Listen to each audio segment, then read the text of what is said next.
Hi, I'm Bonnie Kimke. Welcome to my studio and welcome to Quilting on a Thread.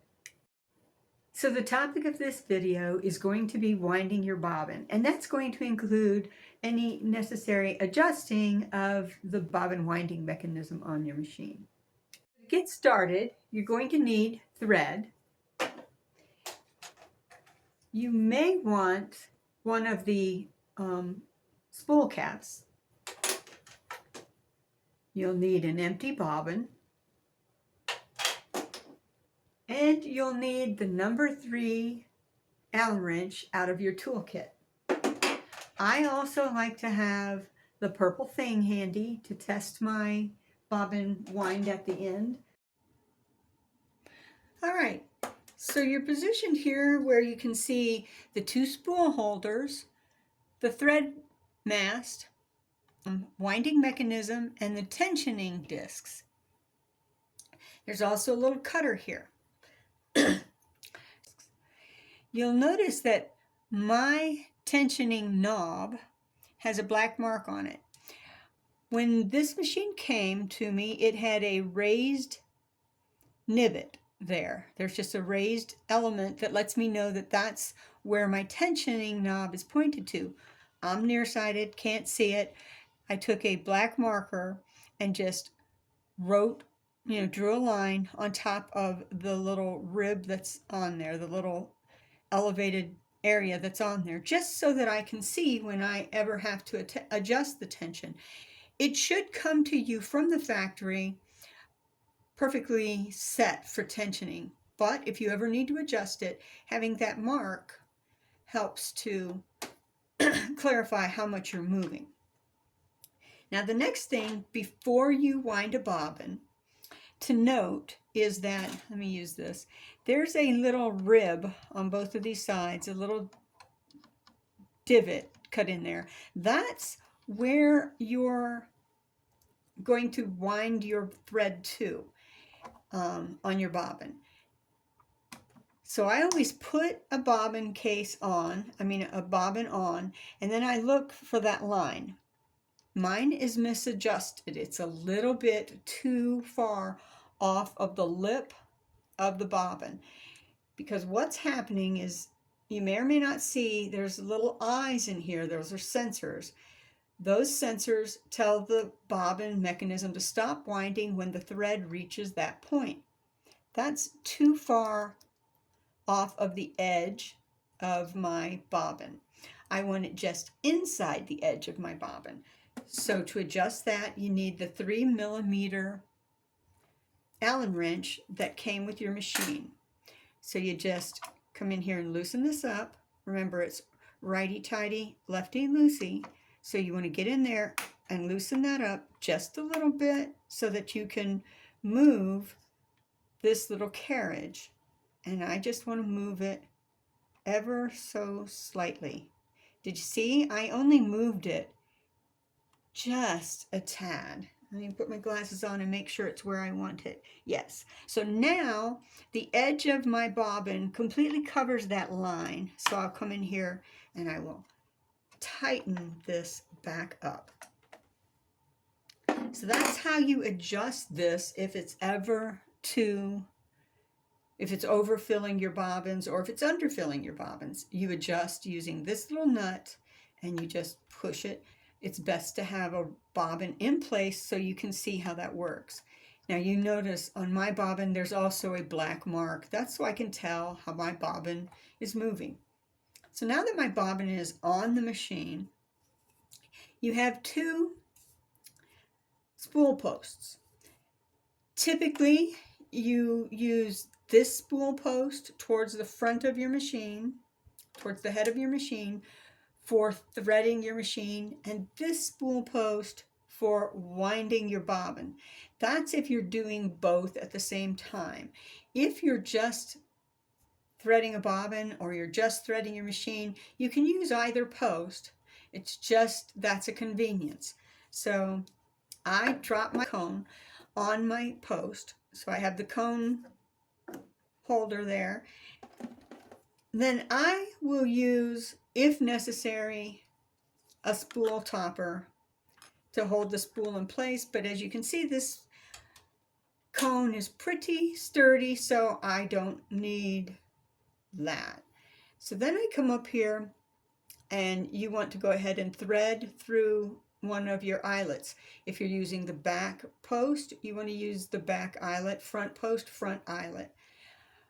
Unless, in this instance, I'm going to go ahead and fill a bobbin. So I want to go ahead and use that back eyelet.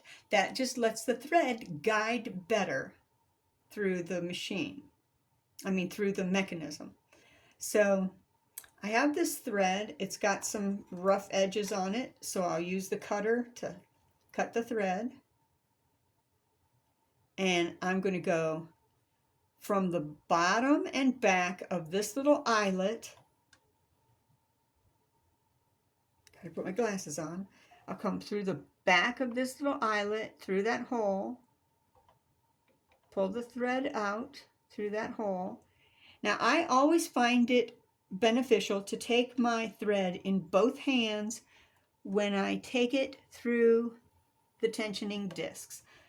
I want to make sure that it goes cleanly in that tensioning disc and then go ahead and pull it tight. You'll hear typically a little click that it has gone through. So now you feel that tension as you're pulling the thread. That's what you want. So then you bring the thread around to the spool and you want to wind clockwise around that spool several times. Then it's good to have a pair of snips to trim that.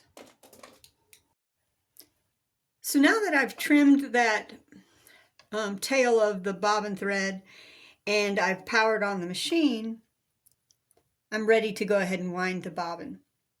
This is your button with the little arrow that will start your winding. This button pauses your winding. I like to start winding, stop for a moment, and take a look at what's going on in my bobbin to make sure that it's winding properly, and then go ahead and continue. And that's what I'll do.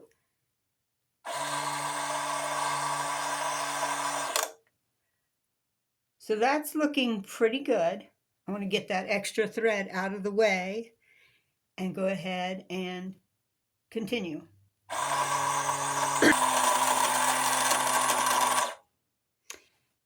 Now you notice that it automatically stops, and that's because of the sensors that we have here. So we're going to go ahead and pull this out and trim that thread using the little cutter, and we're ready to put the bobbin into your bobbin case.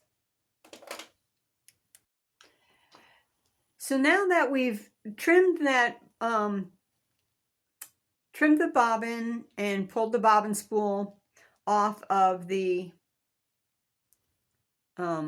mechanism, I like to hold the case with the gouge out and up. So I have the gouge up. I put my bobbin in. The bobbin should rotate clockwise when I pull the thread. So now I want to pull the thread into the threading. So there's that little crevice. So you pull the thread into that crevice, up around the spring, and all the way over to the other side. There's a little feature that you want to get all the way over into this little eyelet side. So once that's in there, then your bobbin should move. So I wanted to go ahead and test the tension. So I lay the bobbin flat in my hand. I pick the thread up, and the bobbin should rotate freely, as you can see it does here. And that's why I have my little black line. So we're going to trim this off again. So we need to put the bobbin back into the bobbin assembly. And we do that by the void of the case needs to be up. We're going to grab that lever and pull that lever tight. When we hold that lever open, it holds the bobbin in place. If we were to let go of that lever, the bobbin comes out. So that lever we hold open while we put the bobbin into the bobbin assembly. I'm going to have a hard time getting you over here to see this, so just trust me. It kind of goes in with that lever parallel to the ground, to the table you're sitting on. So I'm just going to come over here and get it up on the prong that it rests on, the post that it rests on, and then you want to just pop it in place and you hear that click.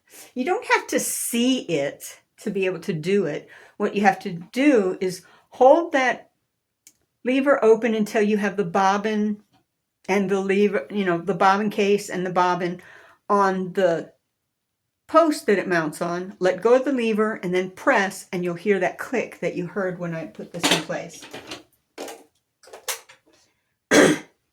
So that is part one of a two-part video here.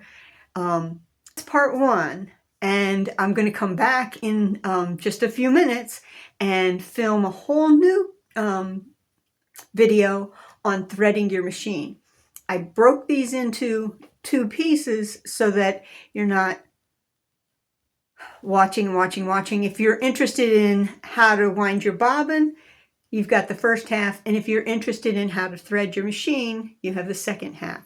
So hope to see you again real soon here on Quilting on a Thread.